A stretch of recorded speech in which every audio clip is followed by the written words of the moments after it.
Yo, yo, yo, yo, yo, yo, yo, yo, yo, yo, what up? That is the BIOS of one of the biggest commentary channels, one of the biggest police officers on YouTube. Some of you may know him as iDubbbz. I know him as Ian. And you know what, ladies and gentlemen, he's done a pretty good job back in the day of going after some of the most problematic creators on YouTube. People like Leafy is here, Keemstar, Tanamangjo, and most importantly, that React channel epidemic.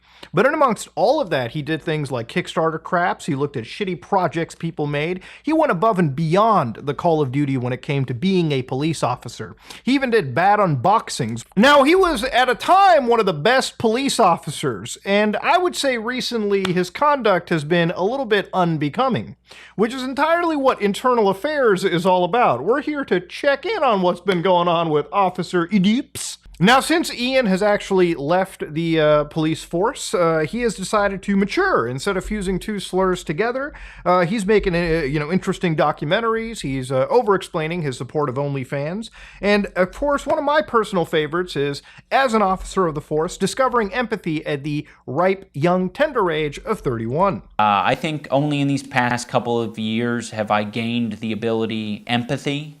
I just, can't help myself but feel for other people's pain and suffering. iDubbbz, safe to say, doesn't actually have the same rapport with the former community, the commentary community, and has for the last few years been ingratiating himself towards a new, more politically charged community.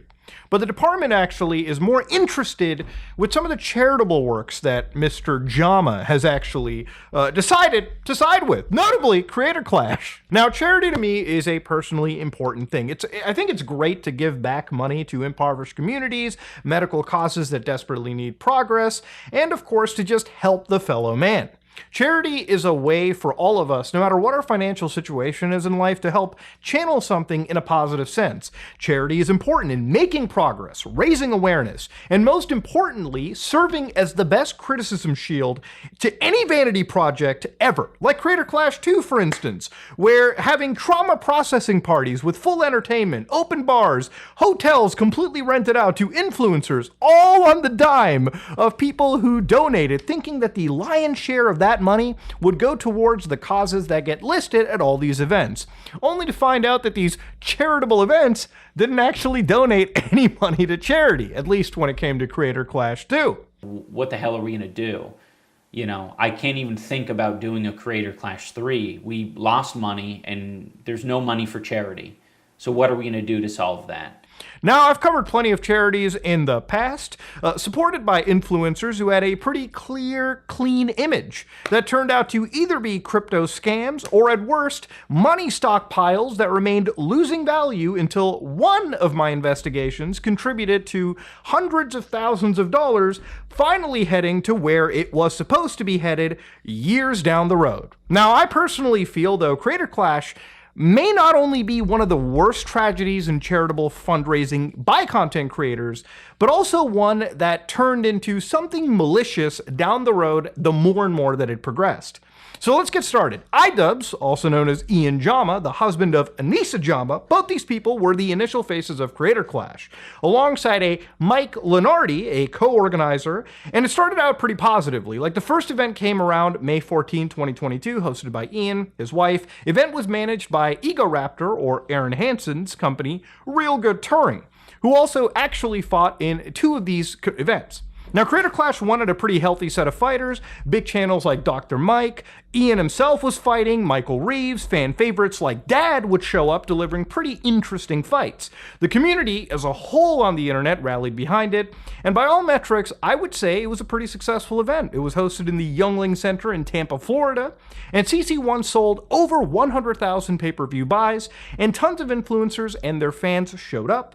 And from what I understand, that arena they rented was actually sold out, which is, again, amazing.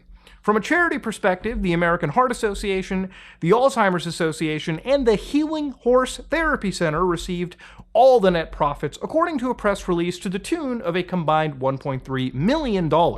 Now, it's also worth pointing out that the Healing Horse charity actually did belong to Aaron's mother. Now, that by itself isn't a major issue, but generally speaking, I don't like it personally when one of the people involved in the entire organization of the event is actually related to somebody receiving any disbursement of funds. I feel conflicts like that shouldn't ever be possible in the first place. But again, to go back to the event, iDubbbz even had to say that when it came to the event, these creators want to show respect to boxing while putting on an entertaining show that reflects their personalities, said iDubbbz. It was really important to us that creators took this experience seriously, and let me tell you, they absolutely have. They've been training for months, and we can't wait to show you what they can bring to the table. Influencer boxing has previously been very money-driven, and our goal is to bring attention back to the sport while delivering fun and interesting personalities for an all-around great show for some great causes. Now that sounds like a great PR answer, but this clip that I found on the H3 podcast, I think really kind of shines a different light into why I think Ian and Anissa actually cared about doing this event. And it doesn't sound as altruistic as one would expect. I really do feel that for both of these people, it almost was a way for them to ingratiate themselves with the community, to basically have a yearly event that would bring influencers together and effectively keep them almost perma-relevant down the road, right? If it works out, then we can do that, and there could always be a charity aspect to it. But I think the main goal is just to get the people paid who are involved in making it happen, rather than like making exorbitant amounts of money. So your goal is to build an institution of sorts, this creator clash, where you can have it's people. fun. There's a champion every year. Yeah, it's a party. Interesting. It's like a stoked to way more exciting VidCon, or like I want it to be like influencers can like care about this and fans can care about this, and like you can go watch it and have like a build up, like maybe parties before and like stuff like that. Yeah, because we've gone to like the last Jake Paul event, and it was crazy the amount of influencers that were there, excited to see it. They weren't all my cup of tea. Sure. But it was exciting. Everyone wanted to be there. It was fun, and I think if we can harness some of that, but have it be even more exciting, because all of our fighters are mystery fights. You don't know how it's going to go. And then you have this, charity element. It's just like a win all around. So in the future, maybe there'll be more profits potentially for you guys. Potentially, but we're not looking at that really. Now, one thing that we love to do here at the Internal Affairs is look through documentation. So we decided to go to ProPublica, go through their nonprofit explorer, and we actually did find the Healing Horse Therapy Center right here. It's actually a 501c charity, and if you want to know a rough idea of how much they kind of received from Creator Clash, well, we can open up some of their filings and look at them really closely. So for instance, in 2022, when Creator Clash was a thing, you can actually open up the 990 filing over here, and if you scroll all the way to the contributions and grants, the prior year they actually received somewhere around 3,958, as opposed to the year of Creator Clash 1, they actually ended up receiving over $250,000. Now, the thing is, when you pull up the 990 filings over here, if we go to just 2014, one of the interesting things that come out of this is you can kind of get a rough idea of how much Creator Clash actually did contribute. Now, at this point, you can see in 2020, the actual charity gets $87,000, probably from a different event. And of course, in 2021, the charity ends up getting $3,958. Then, of course, when Creator Clash 1 happened, you can see that they actually got a massive spike. They went down, eventually to the point receiving like, $75 in just 1 year when it came from public support. Now, the thing about all this is, going back to the 2020 filings, the 2022 filings, I actually couldn't find any mention of Creator Clash as a company, which I think kind of sucks, because it shows me that these forms are probably not filled out well at all, if anything, which, I don't know, the more I look into a lot of these charities, the more I realize that the paperwork could be a lot better. But you know what? The reason why we looked into this was also just to see that there was money being sent out. And of course, when I looked further into these actual charities, at least with Aaron's mom's charity, it didn't seem like they were paying themselves what appeared to be exorbitant salaries. They just took money in and they spent it on obviously dealing with horse therapy stuff. So again, it seems pretty much on the up and up. Money was actually given. And the only reason I checked this was because when we go down the road, it's going to be really hard to believe what Ian and Anissa and really a lot of people associated with the event actually say. There's a lot of conflicting information. And as an officer, I don't like to look at conflicting information, okay? Because there's a fuck ton of stupid people in the room and I try not to be one of them, okay? I make mistakes, but I try to look at the data as much as I can. So anyways, to go down over here, the first event was actually successful. Charities got money, and all in all, it was actually a pretty serious win for Ian and Anissa in terms of it just being a good overall event. I mean, I didn't have any issues with it. One would think if this is how good the first event was, theoretically, Creator Clash 2 should absolutely be a success. Until, of course, it isn't. Now, Creator Clash 2 was announced January 24, 2023, and it was poised to happen at a bigger venue this time, Emily Arena, and once again in the city of Tampa, Florida. So iDubbbz once again was set to fight this time with Alex Wasabi. Harley would join, and he would fight an actual heavyweight, John Morrison, and Dad would fight AB from the H3 podcast. So one of the fights was set to be against Tyler Cassidy, also known as Froggy Fresh, of the Krispy Kreme fame. He made a bunch of songs on the internet. Guy's an old school OG YouTube legend. Now, Froggy was supposed to be fighting Chris Raygun, and I want you to remember this fight because the controversy surrounding it might have been some of the most promotion this fight was getting for a while, and all of it was effectively for the wrong reasons.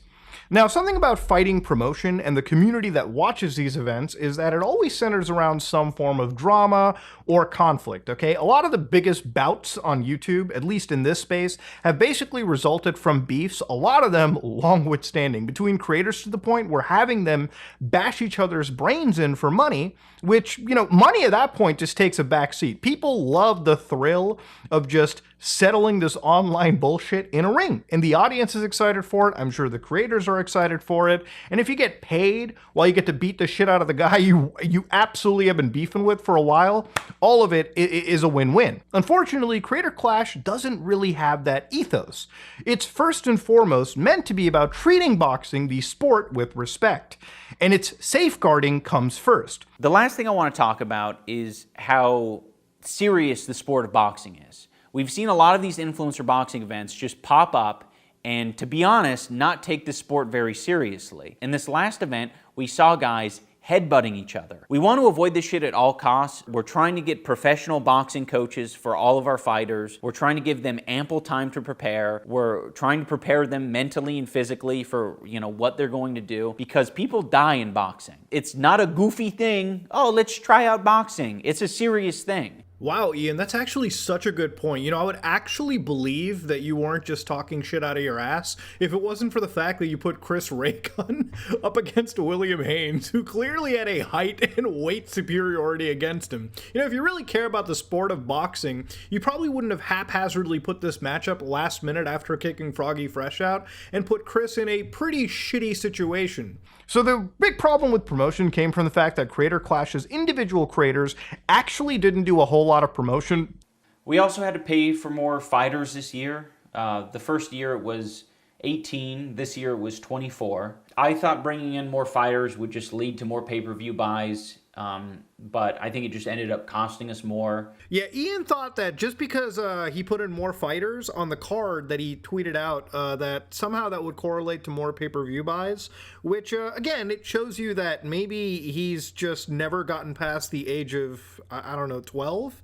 But events always do get pirated. And also, if you look into some of the promotional material, like if the actual individual fighters are promoting it. Now, I don't know if videos were removed or maybe like they posted on alternate networks, but even looking at the main platforms for some of these creators, people like Ethan Nestor definitely had this at least in the description box for their links. And even in that case, like he actually did make videos. The mainline event, Ian versus Alex Wasabi, From what I can find, there's literally one video leading up with like 40,000 viewers, and then the actual video, which would be around fight night or post-release. So I don't want to jump and blame the fighters for not promoting this event enough. Again, if you know anything behind the scenes, there's got to be plans for promotion, like there's got to be timelines that are met, there's got to be deliverables, and if the event itself isn't putting in the effort, how can you expect the fighters or the participants to be doing anything more? They're already busy training for this fight and this event. If you're going to make them promote the event, at least plan this stuff out properly. Otherwise, then you can't complain when nobody checks out the event because you're not promoting it properly. People from outside the sphere who care about boxing are probably not going to jump into the event because it's not being adequately promoted, even outside these people's fan bases. All of this was stated actually in iDubbbz's own video regarding the failure of Creator Clash 2, when he himself admitted that after all the accounting, the whole event failed to actually raise a single penny for charity. For Creator Clash 2, despite it being a fun event and despite good fights and a lot of creators sacrificing a lot of time, money, and energy, we lost $250,000 on the event. The way that this typically works for anyone who's unaware is that once our expenses are paid off for the event, like all the minimums of broadcasting, the hotel, travel, all that sort of stuff, once that's all paid off, then we can start paying the charities. So obviously adding extra fighters to the card wasn't raising up viewer numbers, but another big problem that Ian mentioned here was obviously they'd never anticipated piracy, and that apparently cost them a lot of money. But we didn't have any anti-piracy measures. We weren't prepared to deal with what ended up happening. I mean, I was just thinking let's just avoid catastrophe. As long as there's not a bomb threat or injuries or anything crazy, we should be fine. This should just be the first year. I don't want it to be more complicated than the first year. It ended up being a lot more complicated. Amongst the 800 pirated streaming sites, there were between 1.3 and 3 million viewers. So even though there were around 50,000 pay-per-view buys, there were around 1.3 to 3 million viewers, people who actually watched the full broadcast. Now, piracy obviously wasn't the only thing. There was the increased fighters, which led to higher operational costs, and of course, that Froggy Fresh controversy I talked about earlier absolutely didn't do anything to smooth things over with at all. So yeah, Creator Clash 2 definitely had a lot of negatives going towards it, but I wouldn't say that all these things happened externally. A lot of it could have been avoided generally if you had better planning at the top. Now look, advertising was one problem, right? A big problem for Creator Clash 2, but for the first time it felt that the event got a controversy, and it was in the shape of Froggy Fresh. Now Froggy Fresh was that fighter in CC2 that was supposed to go up against Chris Raygun, and that was until Froggy made this dastardly joke regarding signing to Anissa's OnlyFans if he actually had lost, and that ended up being the catalyst for him being removed from the event. There seems to be substantial evidence that Chris Raygun is now on Adderall. Well, young man, amphetamines couldn't save Hitler, and they can't save you either. On April 15th, if I don't hurt you beyond what anybody could have imagined, I will be so disappointed in myself that I will subscribe to Anissa's OnlyFans. So out of nowhere, Froggy Fresh ends up being removed for his recent behavior. Now, in a lot of these deleted tweets, and there's archives and screenshots that exist, but I wanted to tell you that they were deleted because I don't have them right here to review, fresh on Twitter, which, again, I just want you to know these are archives. But there has been a change in the lineup, and Froggy Fresh will no longer be fighting against Chris Raygun. We'll announce his replacement in the coming days. With just 3 weeks left, the countdown to Creator Clash 2 has begun. So yeah, they were going to issue a change in the fighter lineup, that close to the actual fight night. Creator Clash's goal is to make an inclusive and fun environment for creators and fans while giving back to charity. Oh, this is gonna burn. That has always been our mission, and Froggy Fresh's recent behavior does not align with that mission. We look forward to sharing this positive experience on April 15th. Now, there's a case you could say that, hey, man, maybe you shouldn't be making OnlyFans jokes about, somebody's, the event organizer, so to speak, as somebody fighting in the event. You've been given this big opportunity. Why would you say something that would probably piss off the event owners? And the thing about it is, I do absolutely agree with you. Obviously, if you've been given this opportunity, it's probably best to be quiet. But the reason why the overreaction, I would say, personally to me seemed weird is that, iDubbbz is a guy that made the whole video about he's okay with sex work and OnlyFans and everything, right? Like, he's totally fine with this kind of stuff. He's fine with people making jokes about this behavior. For those of you who are unaware of the drama I recently brought upon myself, I'll fill you in. My girlfriend started an OnlyFans account, which is a website where you can upload amateur porn. Anything from double penetration all the way over to lewd cosplay and everything in between. And I think all of it is cool. Yeah. But the thing about it is he obviously isn't, okay? Froggy Fresh is getting kicked off an event because of this joke, and I guess a whole litany of other issues that came out as well, too, according to iDubbbz, where he was, I believe training with Sam, and he kind of made Sam to be more of a visible figure beyond just the training, which I believe iDubbbz wasn't comfortable with, and there's good reason for that. The main reason Froggy was kicked from the card was for collaborating with Sam Hyde. And, for anyone who's been following the story, that's, fairly obvious. Froggy has explained, his side of the story multiple times. And unfortunately, he's been perpetuating a narrative that it's about OnlyFans or that it's about Anissa's mom. And that's extremely deceptive. Now, I'm not here to claim or do a gotcha that this reasoning isn't solid. Obviously, it's his event, and their internal communications most likely reflect, the guy being kicked, probably because of Sam Hyde. But the OnlyFans stuff is super weird because it really just felt like, at the time, it was the catalyst that moved the needle to that point of no return. But even when you look at how he reacts to other creators, like here's a clip of Donut Operator bringing up the whole OnlyFans stuff and how it prevented Ian from, even talking to him, or, Ian just stopped wanting to be friends with the guy over this. So he went to a range day with me one time. We used to talk a lot about content creation and stuff. And COVID rolls around, I get bored at home, so I make an OnlyFans where I'm showing my meat. Really? And so, basically, I'm taking a steak and I'm rating a steak. and see, that's the reaction that you're supposed to have. Genius. I thought it was funny. So I'd be wearing just an apron. Of course, I'm wearing boxers underneath. And I'd reach down and be like, this is my OnlyFans. And this is an A5 Wagyu from down the street. And I would talk about it. And I sent it to Ian, and he got mad and called me and said I was making fun of Anissa, and I wasn't. I just thought it was a funny bit because I was sitting at home during COVID. And you'll never understand what it's like to be an ally. Yeah, it was. He said stuff like that, and just haven't talked to him since. That was 5 years ago. Over that? Yeah, and I've texted him and tried to reconnect with him. He just won't talk to me anymore. Now, even according to Ian, apparently the context that was removed from this was the fact that, Donut, I guess, had a girlfriend that wanted to be an OF person at some point, and it was just bro, if people are going to rip on him for that, he took it away just by making this joke about himself. It completely snuffed it out. You see why nobody's making the Donut Operator jokes? Because, A, he doesn't really feed into giving people the reaction, at least the trolls, the reaction that they crave. Which, again, the thing about Ian over here is, it's kind of hard to understand or, figure out why Froggy was even removed when you start to see the sensitivity around this OnlyFans situation. And, again, this video is not dedicated to relitigating this OnlyFans nonsense.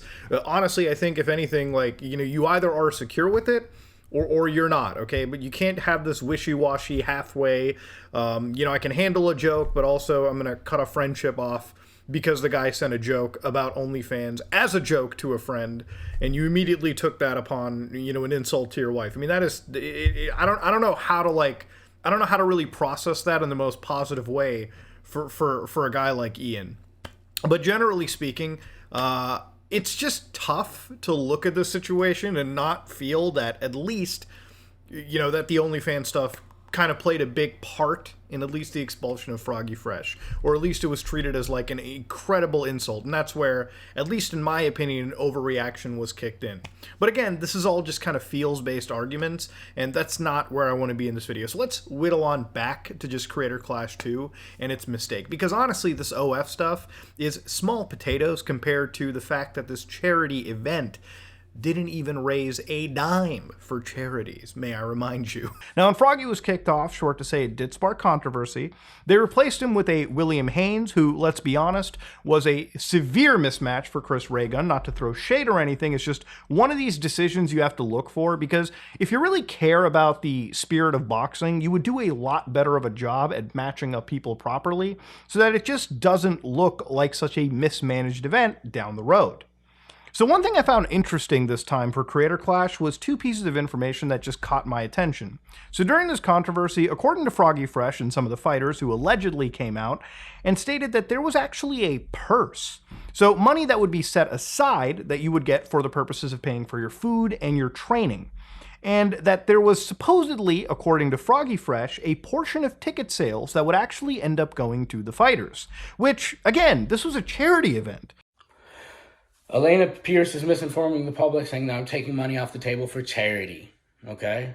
The money I used to train was an advance on my purse. It had nothing to do with the charity organizations. All the fighters are receiving a purse to fight. That money was an advance on that purse. It was coming out of my purse. That's it. So I would have a smaller purse on fight night. That's it. Now what I'm willing to do to show you how dedicated I am to charity, I'm willing to donate the rest of my purse to charity, as well as my portion of profits from ticket sales and pay-per-view sales that all the fighters are splitting. I'll donate both of those to charity. Why would this even need to be a thing? This seemed incredibly unethical to me at the time. And the thing about it is, there were other fighters that were giving conflicting information. So the purse, according to Elena Pierce, one of the other fighters, she said that she didn't even get a purse. She had no idea that it was actually even a thing. But that document is not litigation, and it's not them trying to sue him. Essentially, Tyler, Froggy Fresh, was given $15,000 for training purposes. And for the record, I was not given that money. I don't know if anyone else was. I think it was effectively like a financial aid for him specifically, because I guess he requested it. I'm not entirely sure how that went down, because he needed the help paying for training. I don't know how much money he spent. I don't think that I've spent $15,000 paying for my training or my meals. It certainly costs thousands of dollars, but I don't think I would have spent anywhere near $15,000. And what they did was send him a letter saying, hey, can we have the $15,000 back? The reason they did that was because now that he's no longer fighting because of breach of contract, he had to be replaced. That money that was given to him is just taken out of charity at this point. Now, again, you've got one fighter who's claiming that this is, I guess, financial aid if you ask for it. I don't know if she's misremembering anything, but you got Froggy talking about, hey, this is a purse and this is ticket sales. Now, coincidentally, at the same time, Harley Morenstein actually jumped into the live stream of, I believe it was like Nicholas Diorio, and actually wrote, I don't know about Fight of the Night. Every fighter got an extra $30,000 or so on top of the $20,000. So not just for the Fight of the Night, for everyone. Was a surprise for CC1. So nobody at CC1 was expecting for them to get a payment on fight night, which was, a pleasant surprise, obviously. But for Creator Clash 2, people expected that bonus. Okay, so again, you've got one more fighter here who's been here basically since the beginning, stating that no, there was actually payment on the line for a lot of these fighters. And again, it's not just Elena, it's also Ian himself saying that fighters got money. This year it was 24. I thought bringing in more fighters would just lead to more pay-per-view buys, but I think it just ended up costing us more, because each fighter gets a $20,000 stipend. And for anyone confused about this or thought everyone was fighting for free, they pretty much are fighting for free. No, buddy, that's not fighting for free. That's actually receiving some financial compensation. Now, I will grant you, the charitability and say, yeah, it's probably reimbursement for the money they're spending in fighting on your event. And, for a lot of larger creators that probably didn't want to fight in the event because it might have been a financial disservice to them, yeah, as a content creator, you could either give up your time and train for somebody else's event and miss out on hundreds of thousands, potentially millions of dollars, just by not participating in your own line of work. And sure, yeah, the stipend over there barely covers the cost of what you've actually lost, I guess, if you do look at it from that perspective. But the thing is, this is a event billed as a charity. Fighters get hit, charities get paid, all right, at least 50% of the time based on this event's track record. So the thing about this is, if you're going to have a purse, if you're going to have portions of the ticket sales allegedly being passed around, then you should be very upfront and honest about it. And I'm not even just going to go after Ian for this. I'm actually going to go after every single one of the fighters on this event as well a little bit, because if you have information that for a fact could easily be it would dissuade the public from even considering, maybe I do want to give money to this event, right? Because as a person, when you're giving money to an event like this, you probably want most of your ticket sales to go to charity. You don't want it to be used to further enrich, people in some cases who are already multimillionaires, right? So when you look at it from that perspective, if you ever hold on to information that could probably dissuade the average public from buying into an event or something, I think it's an ethical responsibility to at least disclose that. But again, obviously, I'm just giving the fighters a little bit of the shit. I'm sure there were a lot of contractual NDAs and things that probably prevented these guys from even talking about this legally, lest they may face some wrath from this organization, right? Because in reality, it's just weird when I read this kind of conflicting information. So realistically, it's up to you as a viewer to kind of figure out what is true and what isn't, right? Ultimately, if you've got all this conflicting information, the only one that can quell it is Ian, right? And Anissa. If they can open up the books for this event and let people look into how this charity was operated, what percentage of the money was actually given to the fighters, what percentage of the money was spent on parties, what percentage of money was spent on general stuff. If you're running a charity event, you should probably be pretty open and transparent, because ultimately these events are all built around trust. If they're not willing to provide that, then I think that's a pretty good reason for every single person to stay far away from this event. And that's just my opinion, of course. But if there's somebody being a facetious individual, okay, it deserves to be talked about. If fighters are earning profit sharing off of these events, we need to have a serious discussion. Because, ladies and gentlemen, you should not be profiting off of an event that's billing itself as a charitable venture. I mean, it's incredibly unethical. There's a great actual test for ethics here. It's if you're hiding information from the general public, which it seems like this information was hidden, if that information could potentially have people not pay for your event, then you should absolutely disclose that information. If telling the audience that there was profit sharing going on with the event ticket sales or pay-per-view sales to the fighters, instead of all of it effectively being gone to charity as much as it can, all right, that should have been disclosed. Because I'm telling you right now, if it was properly disclosed at the time, I wouldn't put my money towards the pay-per-view, and I'm sure plenty of people wouldn't put their money towards the pay-per-view or even go to the event. Because again, if you're billing something as charity, it should be charity first and not enriching people, initially. That, in my opinion, is the strong point that I want to make for this. Now, look, Creator Clash 2 actually did end up happening, and controversy aside, the event was a complete failure, right? Now, don't get me wrong, the fights were great. The party seemed to be even better, okay? According to the people that went and the clips that came out that weekend, it seemed that beyond renting out a bigger venue, which didn't get filled like the last one, plenty of influencers were flown out, an entire hotel was rented to the fighters and influencers. And this would be confirmed very recently by Froggy when, apparently, according to him, he couldn't even get a hotel room for his family because I guess most of it was saved up for influencers who had to be separated for what appeared to be security reasons. And I believe this was due to a possible stalker at the event. Oh, Froggy Fresh is here. Likewise, we were Froggy Fresh, the whole gang is here. He said Creator Clash 2 management wouldn't let me buy my family a room at the hotel in CC2, said there were no more rooms available. because I guess that's the rooms they were using for everybody they brought out. And amongst all of this were lavish galas, parties, where you had comedians apparently being paid around $20,000. Action 2. Now we all have monkeypox. Good, get the here. Let me earn my $20,000. All right, back to my prepared remarks. Now this is where I want to do a hard stop. First off, what we're about to discuss is pretty speculatory financially. Just because we don't have access to any of the accounting sheets, and I doubt we'll ever be able to see these accounting sheets provided by the Creator Clash team, and honestly, even if Ian sent me the spreadsheets, I don't even know if I would believe if they weren't even altered at this point, just because at this point, there is so much miasma that I really don't think I could sit down and probably, like, I don't think I can believe anything at face value. I would be stupid to believe anything at face value. But just generally understanding, there was a lot of money that seemed to have been spent. Even when it came to that comedian clip I just showed you, until I see a pay stub, maybe that might have been a joke. I don't know. I'm leaving myself some breathing room here. But the thing is, everything looked pretty expensive.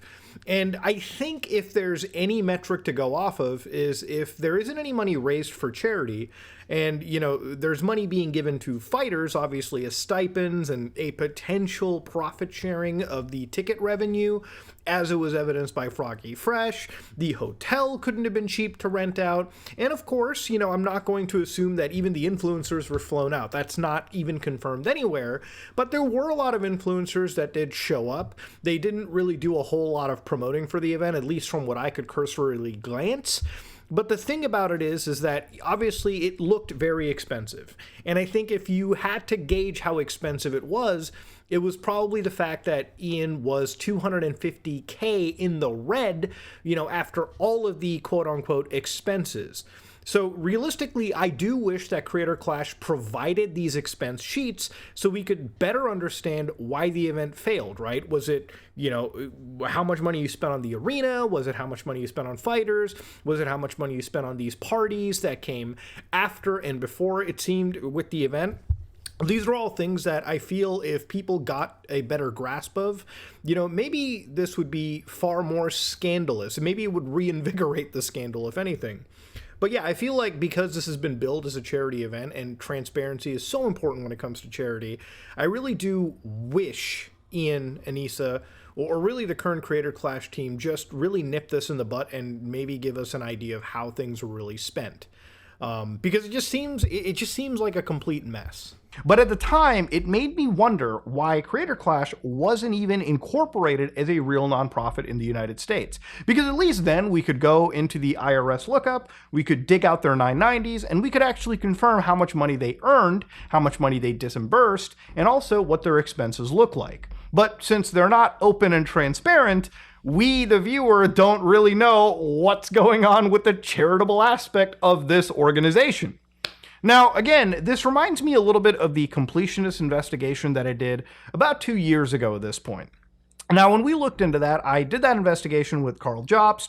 We looked into the Open Hand Foundation, and we looked through all of their IRS documentation, or as much as what was publicly available.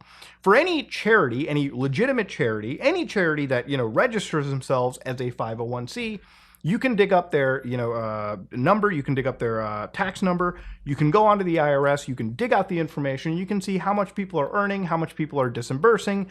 It's a pretty good way to get the transparency of charities out there. Unfortunately, because of the way Creator Clash was set, we don't have access to the transparency. So you basically have to just trust Ian, you have to trust Anissa, you have to trust the event organizers to basically tell you the truth. And it seems the further we dig into this, especially with Creator Clash 3, which recently just imploded, it seems like the truth is ever so fleeting. Now, in the end, Ian did do a charity live stream on his channel where he actually made up the money, and I believe then some, and donated it to charities.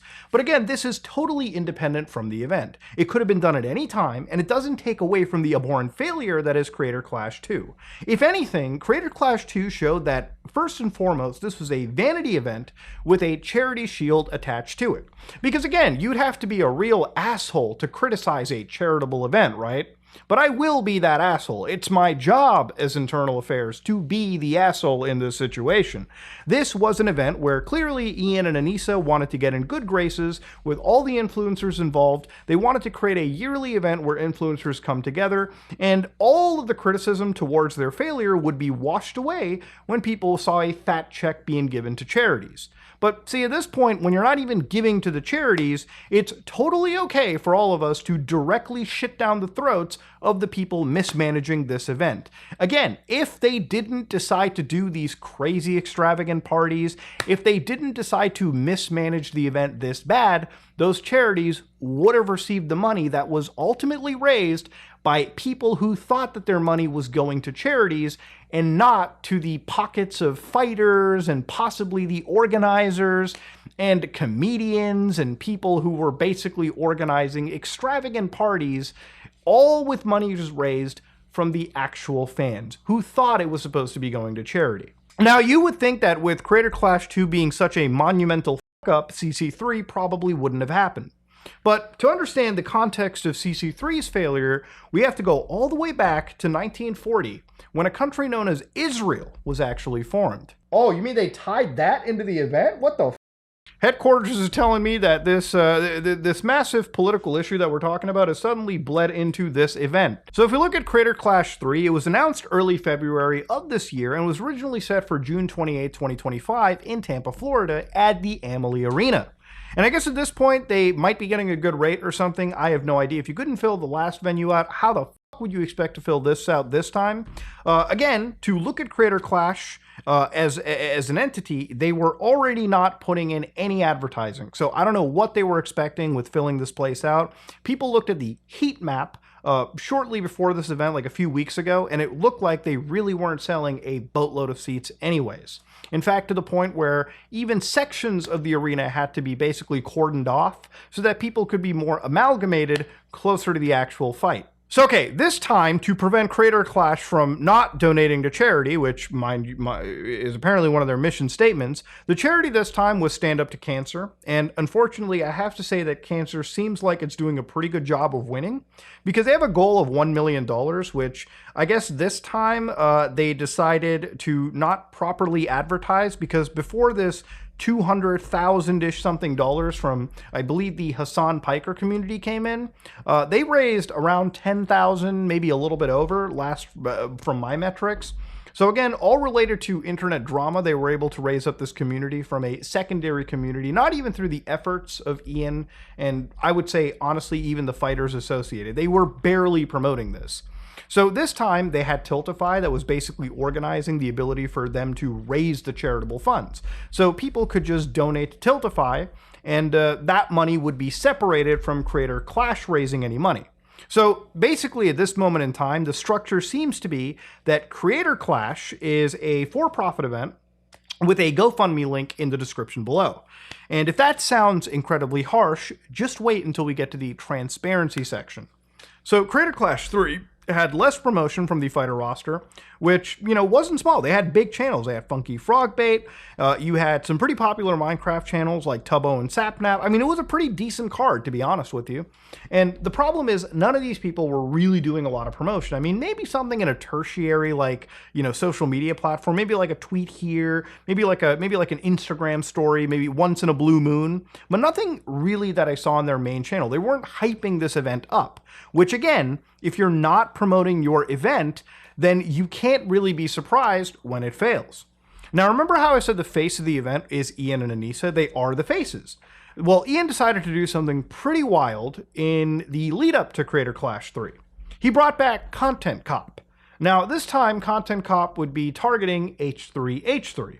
You know, the same H3H3, by the way, that would provide him free advertising, free promotion. I mean, Ethan stuck his neck out for Ian when it was not a profitable time to do so. Okay, remember, Ian was already on the outs with that commentary community. He really wasn't someone that was in good graces with his old former fan base. And yet, despite all the public pressure, Ethan Klein and the H3 community did actually stand on his side.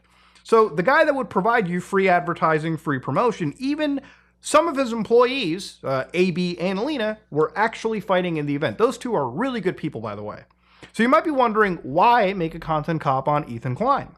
So Ethan's last several months at this point, I would say over a year, he's been fighting against the Twitch political community, where he made a content nuke on a prominent controversial online figure known as Hassan Piker. He's been calling out Hassan on this near constant basis, and because of all this, there's been an escalation on the things that have been happening to everyone involved in here. But notably for Ethan, he's had CPS called onto his house. He's had skulls apparently sent to his house, like actual human skull. It's all really up stuff, okay? It goes beyond internal affairs. It gets to the point where the FBI is now being involved in situations. And according to Ethan, since CPS showed up to his house, he's basically been on a warpath, and all the rules of engagement have changed. And to be completely real with you, I'm not surprised that the rules of engagement have changed for a man that has seen CPS shown up at his doorstep. Now, none of this online conflict seems to be stopping. In fact, I don't think it'll stop until somebody gets a permaban.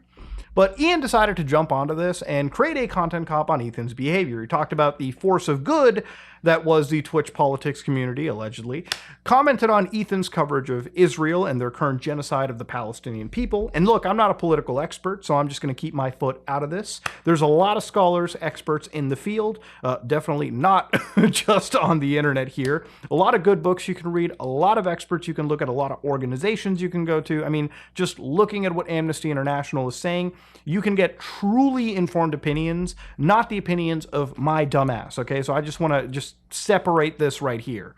Now, all of a sudden, Creator Clash had the attachment of one of the most hot-button political issues of our current modern era to it.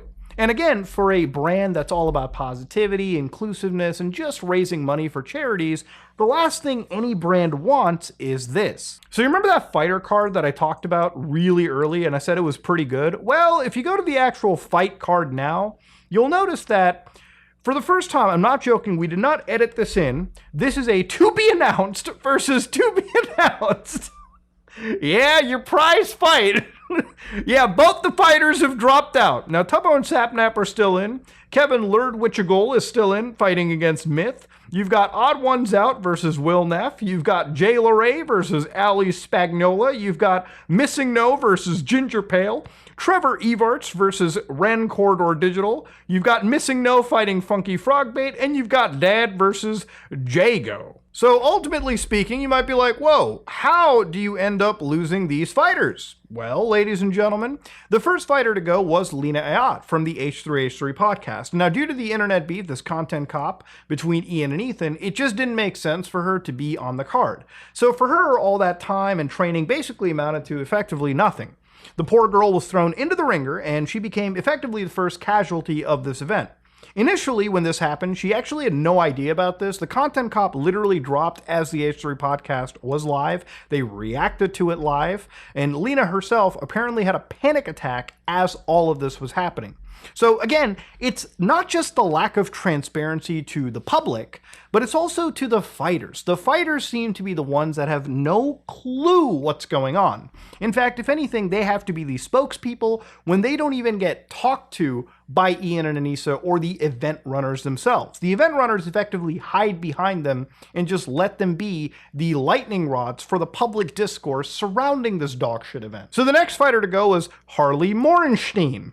And again, it shouldn't surprise you that Mr. Morenstein wouldn't take too kindly to the fact that, for him, it felt like the event was attached to the Israel-Palestine situation, and him being a Jewish person didn't really feel all that comfortable. Front and center, we're saying some crazy shit, in my opinion, and I was not comfortable endorsing an event that would endorse these people and their words. Anti-Semitic stuff? Like, what were they saying? They were saying things like one specific thing that that was out of all the things that had been said. I saw a clip of Hassan, and I knew they were going to be doing a fundraiser with him, but he was like, oh yeah, if you've ever said anything positive about Israel, you shouldn't be allowed to even be a dog catcher. You should be treated like a neo-Nazi. And I was like, hey, my family and friends and my community, that's so crazy. All of them? Okay, I wonder why Ian would decide to go down this road. I don't know what he was thinking. He could have waited until after the event was done so that he could have destroyed, he could have run the content cop instead of destroying the Creator Clash 3 event that, they were meticulously working for. It wasn't just an Ian and Anissa thing. There's a lot of people behind an event that are working to get this shit running. They had no empathy. For a man that's learned empathy, he clearly does not have the empathy for the people he's working with, for the fighters that he's representing, for the cancer charity he wants to fucking raise money for. This is a bad officer, okay? Bad guy. Now at this point, nothing was coming out of the Creator Clash 3 socials. So again, the fighters had to be the ones that were announcing all the problems. So next fighter to actually leave here was Freddie Wong. Now, Freddie Wong, in one of the Discords, shares this. He actually is pretty well-spoken, so I want to kind of read this out. So, illustrious fellow warriors and event handlers, I hope everyone's getting a good rest day in.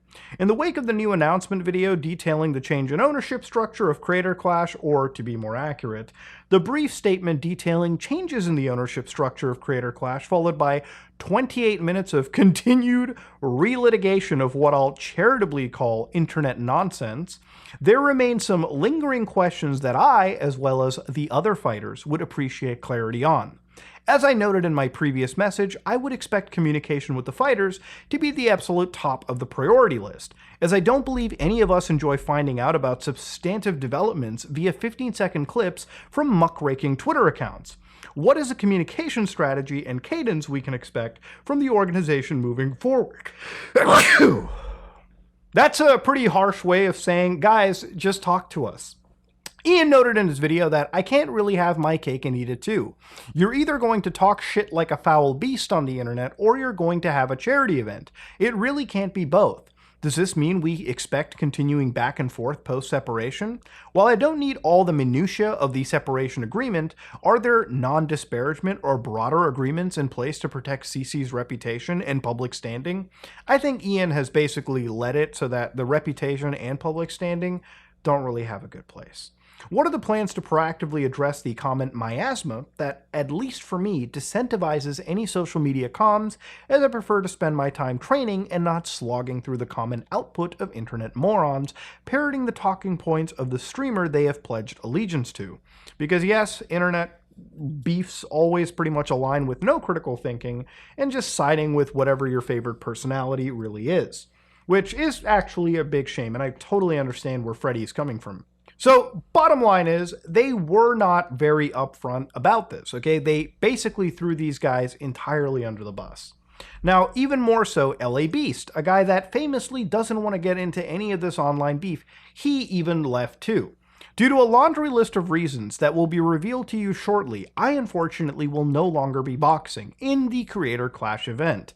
It's the best decision for me and my team at this time. All I wanted to do was put on a show, get paid, and ultimately raise money for charity. And of course, one person says, "Are you scared?" And he says he's scared of the multiple red flags and irreversible damage it can do to one's brand by being associated with the event. So that immediately struck me. I was like, what red flag could there be? How could you get a hit to your brand just by being associated? So again, even beyond all of this, even fighters like Dad, who really, weren't getting into the whole internet blood sports about this, even came out and basically told me before the event, effectively in his video, that it's postponed and it was moved to Los Angeles. I'm still boxing. People have been asking me all over Discord, YouTube, Instagram, what's happening with the fight. It's still happening. It's still going on. It's not happening June 28th. That's out there now. So I can say that. But the official announcement will come out soon. So again, why the f am I hearing all this from the fighters? Their job is to beat the shit out of each other for fun, not to be public relations, Ian. Okay? I don't understand what's going on. You're supposed to be an actual f***ing expert at this. Why are you playing this entire game like a complete moron, okay? Jesus Christ. How were you ever on the force to begin with? Now, I have saved probably the best for last. Ian decides in his follow-up in the content cop he wants to now distance himself from the event because of the drama, okay? Future. And in closing, I will reiterate so that, you know, there's no ambiguity about it. Anissa and I are no longer involved in Creator Clash. We're stepping down completely. We hope that the event is a massive success this year. We hope that all of the fighters... Him and Anissa relinquished their position in the event. All responsibility is gone now because they're detached. They're away from the event after they decided to completely tank it with their own actions. So no one, I want to just stress this, people have said that a lot of this event was damaged because of other people shitting on it, but no one else damaged this event harder than Ian and Anissa. It wasn't Ethan Klein, it wasn't really anyone. You could send the Terminator back in time and terminate me, Ethan Klein, anybody criticizing this shitty event, and it would not change Ian and Anissa's actions to the point of them ruining their own event. It was their actions, their mismanagement, their brain-dead use of internet drama and attaching it to one of the most promising internet, boxing events, one of the most promising internet events you could have to raise charity, and they ruined it. So now CC3 eventually says something like officially, and the event is now in Hollywood Palladium, a much, much more humble venue in sunny Los Angeles, California. So one thing that's also interesting too is like, you would expect the event would make sense to be hosted in Florida because boxing regulations are a little bit more relaxed. But then to move it over to California where things are a little bit more expensive, there's a bit more checks on regulations, it makes me wonder why that move happened. And again, you have to remember, people who were at the event, now that it's not happening in Florida, there were a lot of people that were willing to fly to the event. And given the fact that, for some people, they can't even refund their seats, they can't even refund their hotels, they can't even refund their shit, these people are now sitting on a massive expense that has effectively been ruined by Ian and Anissa's shitty behavior. So why, if they already got burned flying out to Tampa, Florida, would they choose to now fly to even more expensive Los Angeles, California? Which I guess the Creator Clash 3 new administration thinks most creators live there, and that couldn't really be further from the truth. I'm sure some of the richer creators live there, but generally, if a lot of people are flying from all over the country, I don't think anybody who's burned flying to Florida now on Creator Clash 3 is going to even risk it again to fly, same year by the way, over to Los Angeles, California. Now on the Creator Clash YouTube channel, Ethan Nestor, Aaron Hansen, and Alana Pierce come together to give all the updates on Creator Clash 3. And I don't even consider this to be a great video. So there's a couple choice segments out of it. But the reason why this video isn't that good, in my opinion, is they never really properly address the rampant spending from Creator Clash 2. Like, I guess most we touch upon it is that it's mismanaged. Likewise, like we were devastated. As a fighter and as a producer of the event, it was awful that happened. And the audience too, like to know that like buying into the event and watching the event, thinking that their money's going to charity, and then it didn't turn out that way. The first two Creator Clashes, they ran on the same model. Naively, we believed that with the first Creator Clash, that the success of the event would be shared with the charity. So funding it through various sponsorships, but mostly ticket sales and pay-per-view sales. Pay for the event, and then everything else is gravy for charity, which luckily worked for that year. We raised $1.3 million for charity. It was great. With that thinking, we moved on to Creator Clash 2, scaled it up a bit, and it turned out that we weren't able to make that money back and to reach those goals, which again was very devastating. Yeah, that was actually all the explanation that I feel we're going to be getting, that they thought that they could just scale things up for Creator Clash 2, and I guess the money would be there. I feel like it would just be more honest to admit that, yes, there was a lot of increased spending, and a lot of the mismanagement that had occurred because of it was the fact that money was put towards things that took away from the charities, okay? Maybe you didn't need to have a much bigger venue. Maybe you didn't need to have the booked out hotel. Maybe you didn't need to have the extra parties, right? Maybe one party is fine enough, but you didn't need to have like, this super expensive looking gala where apparently it seems comedians were, I guess, allegedly hired for $20,000, it seems. These are all things that properly should have been mentioned in this video, which, again, I know why it wasn't mentioned. It's never going to be a good look to convince people. But again, why even bother making the video or even coming up with an explanation when the explanation we do have here just feels so fleeting, if anything? just be honest. You guys did not really factor in the charities when it came to the parties initially, right? Like if you were spending money on the parties, why not even factor that in? Why were the charities not the first foremost expense, right? Why were they not, initially the pick? And the other thing was the conflicting statements, right? Like who was getting a purse, who wasn't getting a purse. A lot of these transparent like blurbs that, I talked about with Creator Clash 2, in my opinion, weren't properly addressed in this video. They did, however, say that they were going to refund the physical event because obviously they have to. It wasn't happening in Florida. The pay-per-view, from my understanding, is a refund, which you have to ask for. And given how mismanaged the event is, I personally would seek one. So again, I think you can just email them and get it. But ignoring this video, their transparency page is the real piece de resistance. So according to the transparency page, they said Creator Clash 3 will take place in Hollywood Palladium. Cool. Why is the event moved? LA made the most sense. It's a much larger market. It's home to a lot of creators. And it helps us keep event and production costs down. Again, I really hope that if you have a transparency page, I know you're not a 501c charity, but I feel like given the last two events, especially Creator Clash 2, maybe it's better to give people like a breakdown of how their money is being spent as opposed to, what happened with the lack of transparency with CC2. So when they ask about the ticket refunds, all in-person ticket holders receive a full refund through Ticketmasters. Pay-per-view tickets will still be honored. If you prefer a refund, well, you can ask for it. So interestingly, when they talk about what's happening with the fundraising and the charity. So according to this, the CC3 broadcast will be run as a charity stream with SCUT, Stand Up to Cancer, being the exclusive beneficiary. Funds raised through Creator Clash Tiltify goes directly to the charity. So again, it's the GoFundMe, the separate, portion.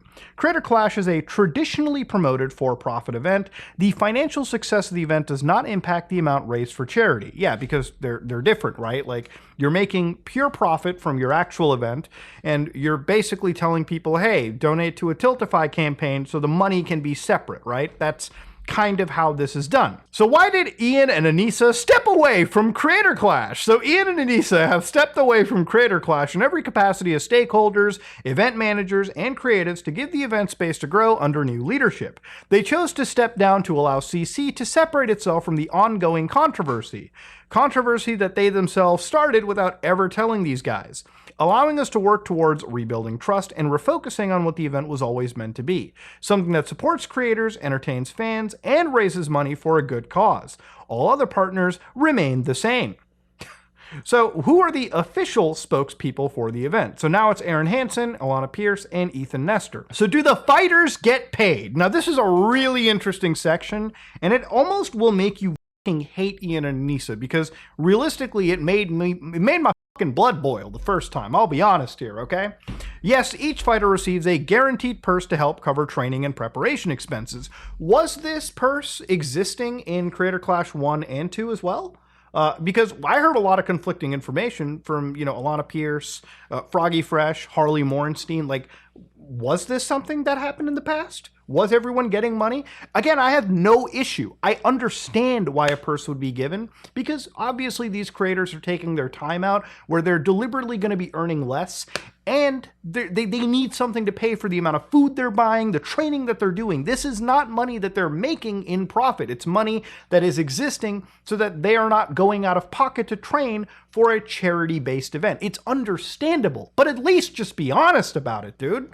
In addition, 20% of net profits from the event will be evenly split amongst the fighters. So, okay, 20% of the profits of the event is evenly split amongst the fighters. So the profits, I would assume, from the pay-per-view and the actual ticket sales is going to be spread amongst these guys. So we're up to 20.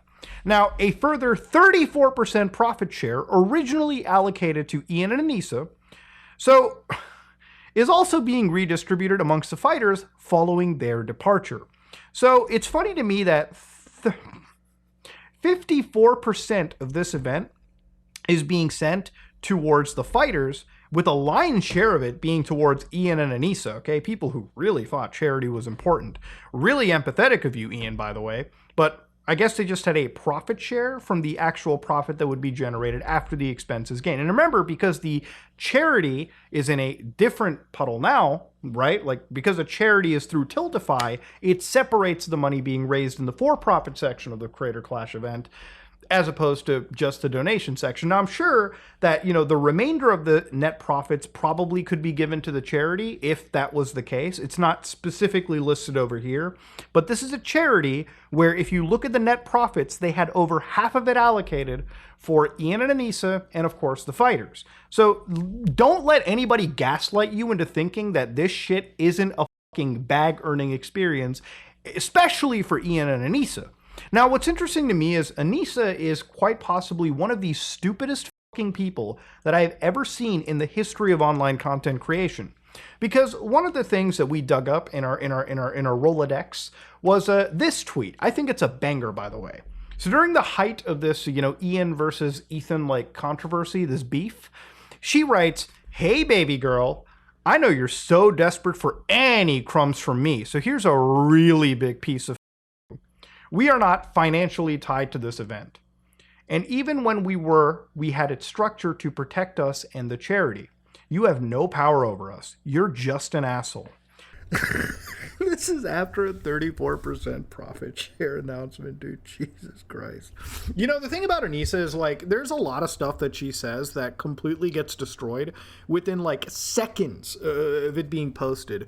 There's this one clip where she was talking about, how anybody who had, a certain expensive watch or expensive item in general, I think it was over $1,000, should just be robbed, okay? Or should be okay with being robbed. It's not bad if they get robbed. You know what? Forget it. Why am I paraphrasing? Play the clip. A Rolex. You deserve to be mugged.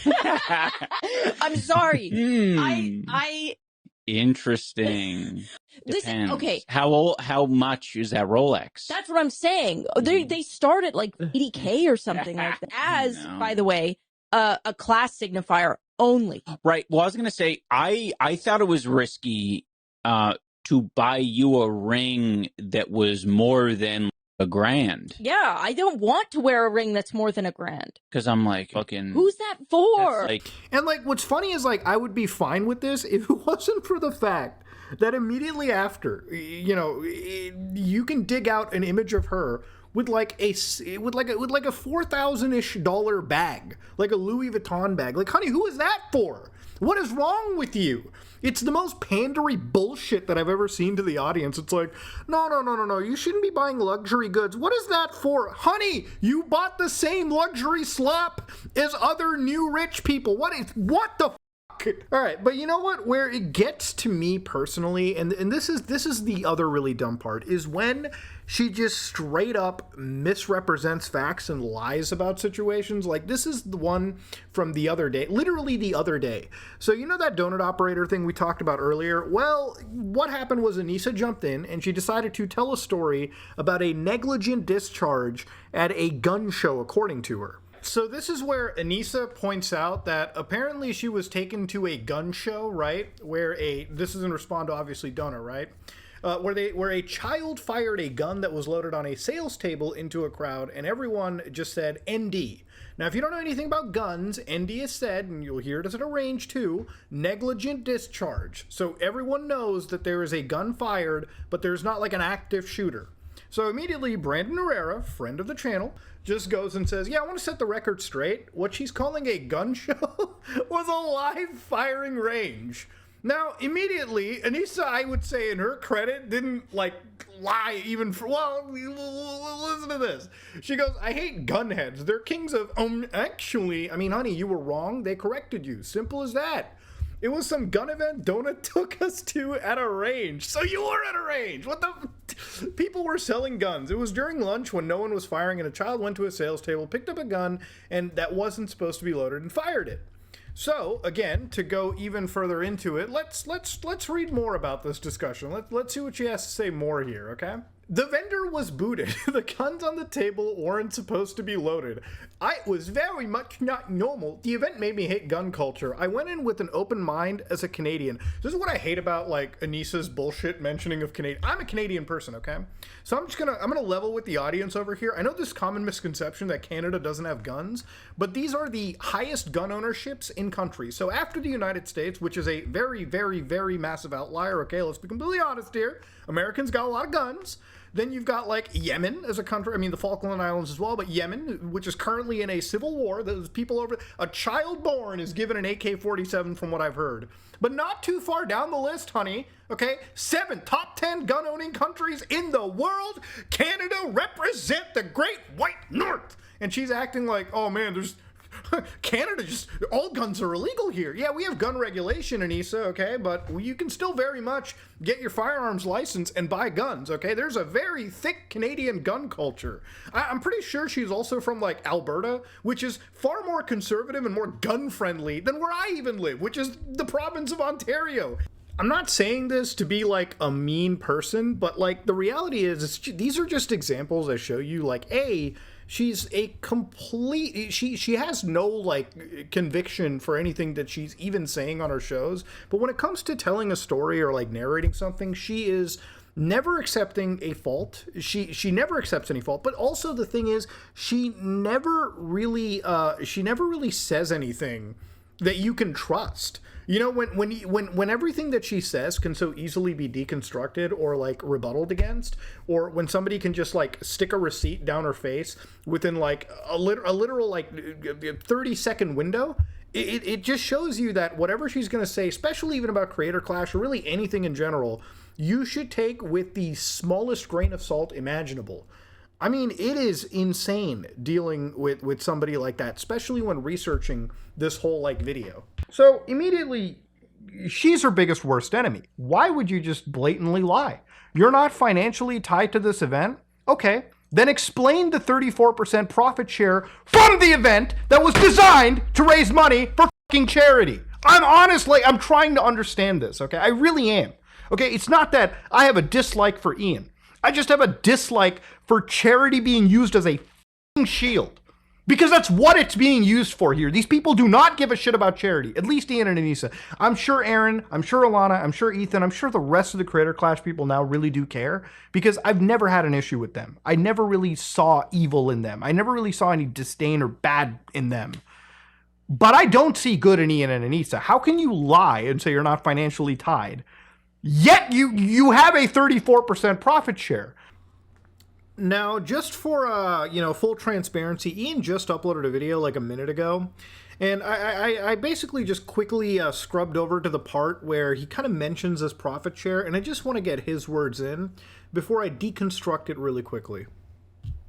It remains to be seen whether the for-profit business side of the event will be successful, but the main controversy, I would say, is that it was revealed with the change of ownership that Anissa and I, because we're 1/3 ownership of Creator Clash the business, that we were getting 34% of the profit share. We weren't anticipating this event doing well. Like, we wanted to do well enough to pay back the investors, of course. So that's one of the reasons that we were, okay with the profit share thing. But another part of it as well is that the contract wasn't structured in a way that the profit share could just directly go to charity. It was told to us, like, you could just donate your portion of the profit share to charity after the event. So we were like, okay, fine. Now, I know some people will find it hard to believe that Anissa and I were just gonna give our portion of the profit share to charity. There's nothing I could really say to, I think, convince them otherwise. I mean, honestly, if this event had occurred, there's a lot of ways to just shut people up. You could just show a receipt of a charity receiving money from your end. But the way he explains this is just sort of like,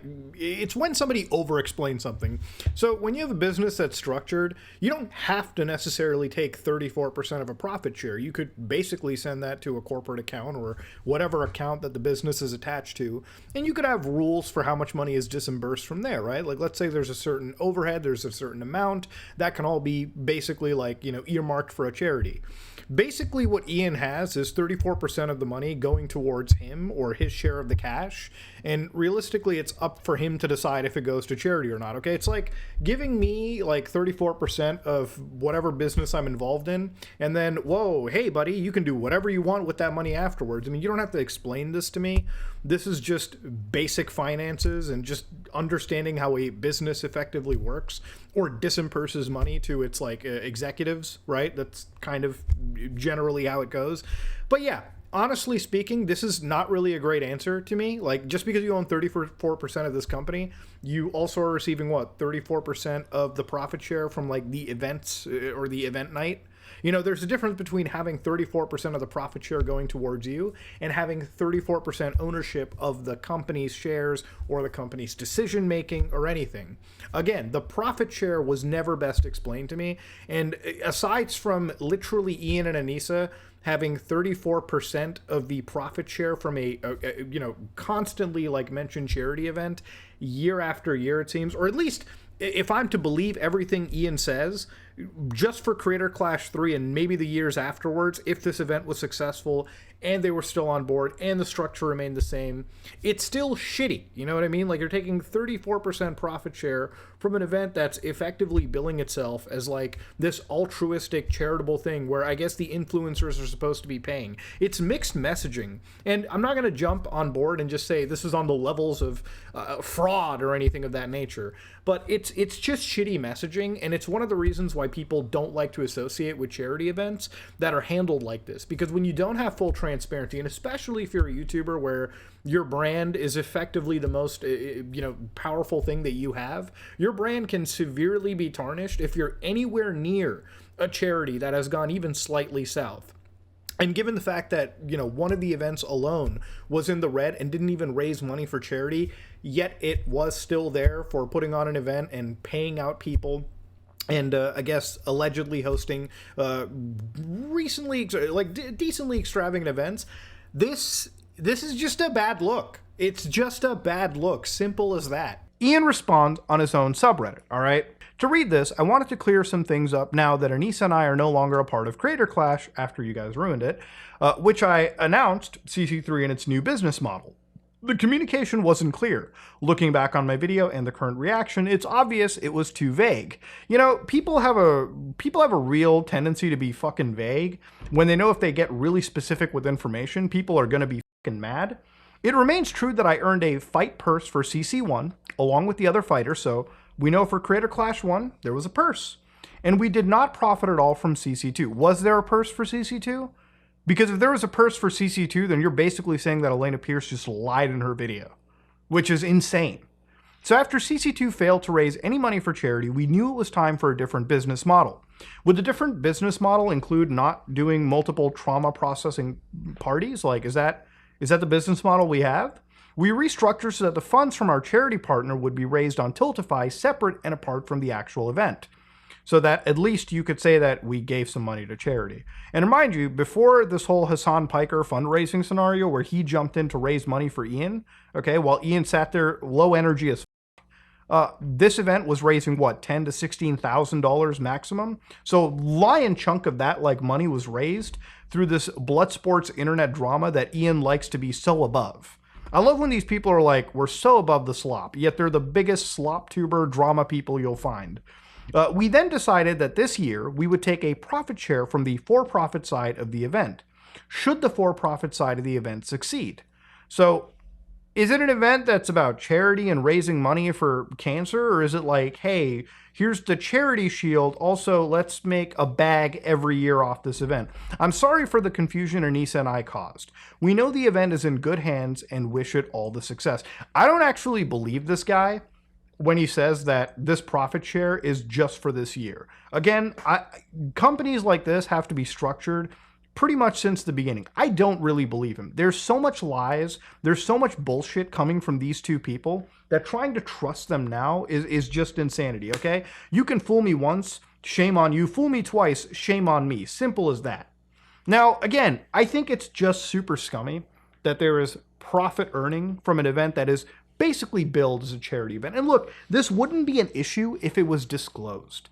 But when you're not disclosing information like this, all we can do as a community is just be frankly disgusted. Okay, we can be confused, we can be mad, we can feel misled, because honestly, we all were misled. And again, Ian doesn't have empathy for the people with cancer. Certainly, because he fails to raise money. He failed in one of his events to raise money for any of these charities. He doesn't have any empathy for the people fighting in his event because they become the spokespeople. They become the lightning rod for internet-like controversy. He doesn't have any empathy whatsoever. This guy is a dead soul walking, okay? This man used to be a good cop, all right? And me being an internal affair officer, it pains me to see where he's at now. It actually really does. But I'm not going to say that I have real empathy for Ian. He really dug his own grave. He really dug his own shit, and he's going to have to, deal with it. Now, it proves my point that realistically, for me, this seems like a vanity event, okay? Because if you fail to donate to charity, but you raise money through your fans who think that the money is going to charity, but all that money gets spent on parties, lavish bullshit, and general mismanagement of your event, then I don't really think you guys care about charity. I think the charity is a shield while you have an event that you can use as an excuse to mingle and pull yourself up in the LA influencer sphere, which is really what I think this was all about. But yeah, Creator Clash 3 is an imploded.